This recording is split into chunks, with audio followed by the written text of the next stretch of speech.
saya Anissa Fauzian, calon guru penggerak angkatan 10 dari Provinsi DKI Jakarta. Pada kesempatan kali ini, saya akan menerapkan demonstrasi kontekstual untuk modul 1.4, yaitu penerapan budaya positif di sekolah dengan menggunakan pendekatan segitiga restitusi.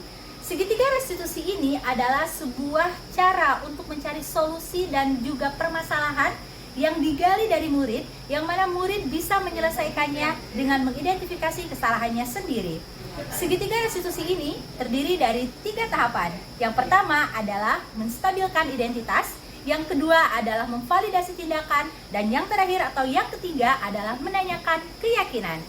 Saya sudah menentukan 2 kasus yang akan saya selesaikan dengan menggunakan pendekatan dari segitiga restitusi. Untuk video yang selengkapnya, mari kita lihat tayangan berikut ini. Kasus pertama, Muhammad Bilal Ramadan. Murid kelas 5 ini sering tidak masuk sekolah. Bilal tidak mengindahkan peraturan sekolah. Kadang jika masuk, datang jam 8 dengan alasan susah bangun, tidur malam, dan lain-lain. Di usia Bilal yang bukan usia sekolah dasar lagi, karena saat masuk sekolah usianya sudah 11 tahun dan sekarang usianya sudah hampir 17 tahun. Membuatnya sudah mengerti mencari uang dan sekolah bukan jadi prioritas utama. Guru sudah sering menyebut Bilal ke rumahnya untuk masuk sekolah. Sudah sering juga memberikan teguran. Tetapi belum ada perubahan. Halo Bilal, apa kabar Bilal? Baik Bu. Baik, sehat? Sehat. Seger banget. Gimana sekarang sekolahnya? Ya, Masuk sekolah terus Masuk ya? terus. Kemarin sempat dengar kan katanya Bilal jarang masuk sekolah. Terus apa tuh? Siangan ya? kesiangan nih. Kenapa itu kenapa? Coba cerita. Itu malam tuh. Tidur malam? Iya. Lah, jam berapa? 12 kan. 12. Jadi bangunnya jam berapa bang? Lupa tuh jam 7 kok. Wah. Jadi siangan. Kenapa tuh? Ngapain kamu jam 12 itu? Ngapain? Main. Main di rumah. Main apa? Coba tengok aja nih, itu nggak apa-apa. Ya. Main game. Main game. Iya. Kamu sebagai apa nih berarti? Gamer. Gamer. Oh, cuma main doang apa gimana? Main biasa kayak orang. Terus yang bisa menghasilkan itu cuan? Iya. Oh, emang ada penghasilannya gitu? Berapa kamu dapat duitnya? 2,5 Seapa? sehari. 21.000 sehari? Iya. Buat ukuran anak SD dapat uang 20.000 kali berapa hari tuh? Oke. Berarti uang banyak lah ya. Oke, kamu alhamdulillah nih bisa dapat uang. Tapi sekolahnya jadi enggak. Iya. Coba itu. Gini bilang. Tapi oke deh. Gini ya. Tapi kamu sudah menyadari kira-kira ini kenapa gitu? Enggak ya? Oke. Gini ya bilang. Setiap orang itu pasti punya kehilafan, kesalahan. Itu pasti ya, namanya juga kita manusia dan ya bukan malaikat gitu, bukan tempatnya salah, tempatnya hilaf. Dan ibu pun pernah melakukan hal serupa gitu ya, terlalu terlena, tapi bukan kayak main game kalau zaman dulu kan enggak. Terlalu terlena dengan satu hal, terlalu fokus dengan satu kegiatan.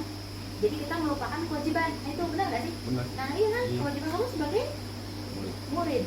Murid itu berarti kewajibannya adalah sekolah, pintar, belajar, datang sesuai waktu. Nah, jam berapa? Nah iya, dengan kamu melakukan itu ya berarti hanya kamu kesiangan.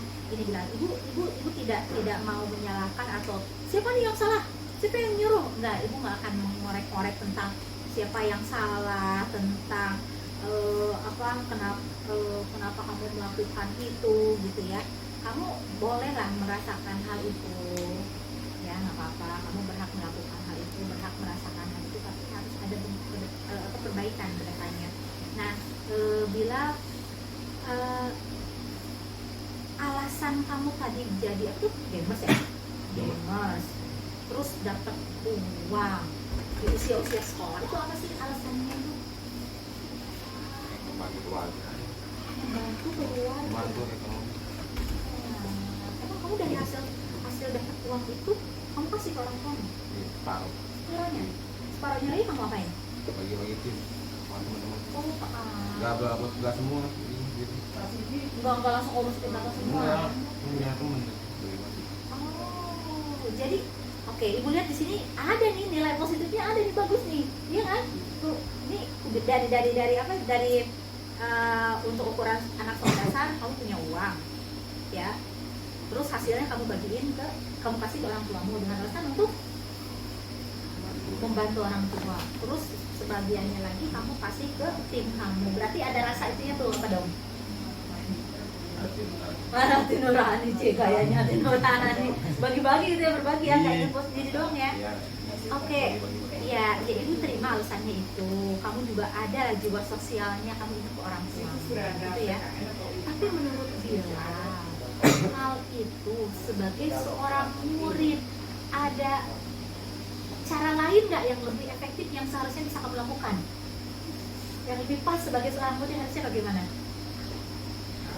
Ya harusnya kamu tidak. Ya harus kamu bisa melakukan hal itu nggak? Iya tidak. Harusnya kamu bisa. Apa berarti masuk sekolah? Masuk sekolah jam berapa misalnya? Masuk sekolah 6:30.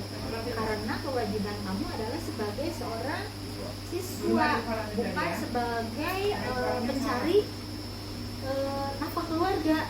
Oke? Ya itu benar ya. Jadi nanti bukan berarti dalam hal ini ibu melarang kamu untuk berbagi ke orang tuamu, untuk ngasih uang ke orang tuamu, enggak. Tapi untuk ukuran anak sekolah dasar ke orang tua itu dengan cara kamu memberi sikap yang baik aja itu udah cukup membuat mereka bahagia. Nggak usah pakai uang dulu untuk anak sekolah. Ya, saya kan nggak minta kamu untuk nyari uang. Enggak kan? Cananya kata orang tua. Nah, karena keinian kamu aja gitu ya. Oke, poin plusnya ada, tetapi kamu sebagai seorang murid seharusnya kamu bertindak sebagai seorang siswa yang bisa tepat waktu, 6:30 dari sekolah kayak gitu. Oke? Ya, Bila ya. Gini, kenapa ibu bahas ini? Karena ini tidak ada nilai kesepakatan apa yang kamu tahu dari tata tertib sekolah. Harus menjadi siswa yang baik. Kemudian disiplin apa? Disiplin waktu. Kan banyak di sini, disiplin waktu, disiplin penampilan, disiplin cara berbahasa juga itu masuk. Nah, seandainya nanti kamu ke depannya nih akan merubah sikap menjadi benar-benar seorang murid, datang ke sekolah, datang jam 6:30, tepat waktu, pulang tepat waktu, gitu kan? Kira-kira nanti kamu akan menjadi siswa yang seperti apa ya kalau melakukan hal itu? Poin apa yang kamu dapatkan? Poin yang bagus, apalagi disiplin. Nanti kamu akan menjadi anak yang lebih itu. Oke, udah mengerti ya?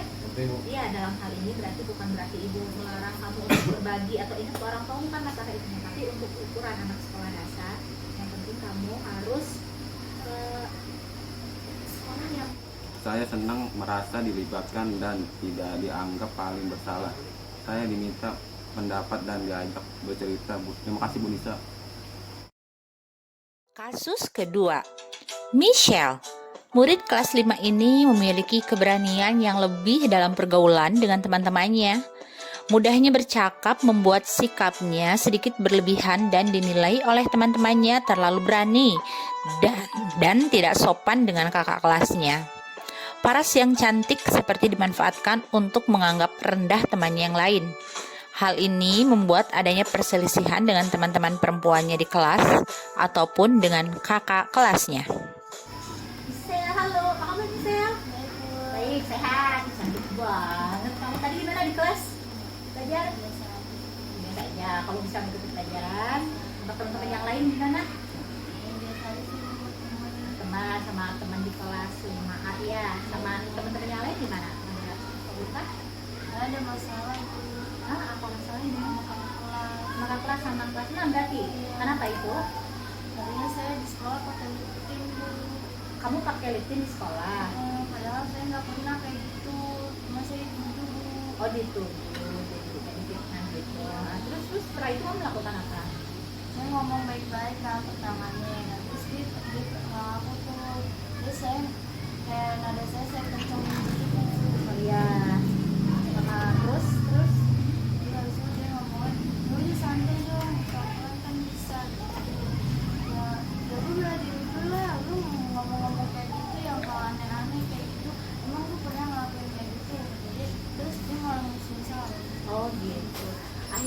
niat kamu ingin mengklarifikasi malah akhirnya jadi musuhan beneran gitu ya. Oke. Gini ya Michelle, ibu juga kan sebelumnya mendapat ada obrolan lah ke ibu, tapi ini bukan satu hal atau kasus yang besar, enggak ya, bukan satu tindak ketidakdisiplinan, bukan yang sangat fatal ya. Jadi mungkin yang mereka tangkap tuh jadi seolah-olah tadinya kamu yang membela diri kan, pasti kan, tapi mungkin dengan nada suara yang terlalu kencang, dengan mungkin ekspresi yang terlalu seperti yang bagaimana gitu, akhirnya malah membuat orang lain menjadi sakit hati dan tidak suka. Nah itu yang ibu khawatirkan ya, seperti itu. Oke, ibu kan sedang cross check ke Michelle, kemudian juga kemarin ke murid yang lain juga ibu sedang cross check ini anak ya. Jadi setiap orang itu ya dulu juga ibu ngalamin lah jadi murid gitu, ngalamin jadi masa-masa seperti kamu, apalagi kamu cantik gitu ya. Mungkin teman-teman yang lain bisa udah cantik kelihatan, padahal bibirnya warnanya begitu, mungkin disangka pakai lip tint ya. Nah mungkin seperti itu. Jadi setiap orang tuh pasti pernah melakukan kesalahan ya. Kayak hal-hal seperti ini di pertemanan itu adalah hal yang biasa gitu ya. Mungkin kamu bukan satu-satunya orang yang pernah melakukan ini gitu ya. Jadi jangan merasa diri paling saya terfitnah, saya terbuli, saya ingin mengklarifikasi. Akhirnya mengklarifikasinya terlalu kencang, yang ada malah jadi membuat pertemanan kamu jadi tidak baik ya. Nah itu kamu tenang aja, banyak kok yang lainnya juga ya. Nah ibu sekarang mau tanya, apa motif atau alasan kamu melakukan hal yang seperti itu apa? Saya bela diri saya. Oke, bela diri kamu karena merasa dituduh. Oke. Ibu berikan apresiasi sama kamu karena kamu ingin merasa nggak mau dong ya, kamu membela diri berarti ya. Nah sekarang adakah cara lain yang lebih pas menurut Michelle coba? Ketika Michelle misalnya merasa dituduh seperti itu, padahal saya enggak, terus saya melakukannya terlalu dingin gitu. Nah kira-kira menurut kamu ada cara lain yang lebih baik gak, yang lebih bijak gak? Apa misalnya gimana? Ngomongnya pelan-pelan kayak gimana gitu? Emang benar ngomong kayak gitu kan, terus saya tanya lagi terus dia ngeliat saya gitu. Jadi berarti intonasinya pelan-pelan, terus ekspresinya ya gitu. Tapi gimana, mau melibatkan Bu En nggak? Misalnya, boleh, bisa. Gimana nanti kamu mau bicara sama Bu En? Ya, jadi sekiranya kalau misalnya sama kamu sendiri kurang bisa teratasi, berarti kamu melibatkan Bu En atau guru ya, ke guru ya. Kalau misalnya sekiranya malah membuat situasi jadi makin ricuh nih, ya udah nanti kamu harus bicara kepada guru. Oke, Michelle. Kemudian ibu mau tanya, di kelas kamu atau inilah kesepakatan sekolah itu, kalau misalnya kita seperti inilah, kamu belajar dari ini aja, dari kasus yang tadi misalnya, seperti kita memfitnah teman, membuli teman, itu ada tidak di peraturan sekolah? Nggak ada ya. Jadi tertib apa yang ada di sekolah? Harus menjadi anak yang baik, terus menjadi anak yang bisa sopan. Betul, bisa sopan. Terus bisa apa lagi? Kayak ya kayak tadi lah, misalnya mengapa mereka mempermasalahkan urusan lip tint, pakai lip tint ke sekolah, berarti itu tidak mencerminkan sebagai anak murid atau anak sekolah ya, anak sekolah dasar yang berarti harus disiplin gitu ya. Nah Michelle, tadi kalau misalnya kamu bisa memperbaiki diri kamu nih, yang tadi lah, bagaimana cara kita mengklarifikasi kepada orang lain supaya tidak malah jadi timbul masalah. Jadi kan kamu sudah bilang ya, saya ingin lebih bijak, lebih baik, lebih sopan bicaranya, apalagi tentang kelas itu bagus. Nanti sekiranya kamu bisa melakukan hal itu, kira-kira apa yang kamu dapatkan? Kamu akan menjadi diri yang seperti apa? Jadi anak yang lebih apa? Yang lebih baik dan bahagia. Bagus, bahagianya kenapa? Betul, bagus. Terus jadi sopan, dan kalau nggak ada musuh berarti otomatis banyak pinter. Nah gitu ya ya. Jadi intinya yang kita ngobrol di sini, jadi setiap orang tuh Ya pernah lah, ibu juga dulu pernah ke temen kayak begitu, itu wajar, kamu tidak sendiri, tapi kita harus bisa memperbaiki. Tadi yang saya sampaikan, apa caranya yang lebih efektif itu harus disampaikan dengan baik, harus baik dan harus lembut, betul. Apalagi mukanya misalkan cantik nih, mungkin dilihat orang lain, padahal kita ngomongnya biasa-biasa, tapi kata orang lain kita diomongin jurus bu, padahal mungkin karena ekspresi udah bawaan begitu ya. Nah, nanti kalau Michelle bisa melakukan hal itu, maka nanti apa yang Michelle dapatkan akan menjadi anak yang baik, terus Saya senang guru memberi kesempatan untuk berbagi ide dan mendengarkan pendapat saya. Saya merasa dihargai sebagai bagian dari proses pembelajaran ini. Terima kasih telah mengajarkan kami untuk berpikir lebih kreatif dan mandiri. demikian demonstrasi kontekstual modul 1.4 yang sudah saya laksanakan di sekolah sebagai bentuk penerapan disiplin dan budaya positif dengan menggunakan pendekatan segitiga restitusi. Semoga bisa menginspirasi Bapak Ibu guru hebat semuanya. Salam guru penggerak, tergerak, bergerak, menggerakkan. Salam CGP Angkatan 10, tangguh dan pantang mengeluh. Terima kasih.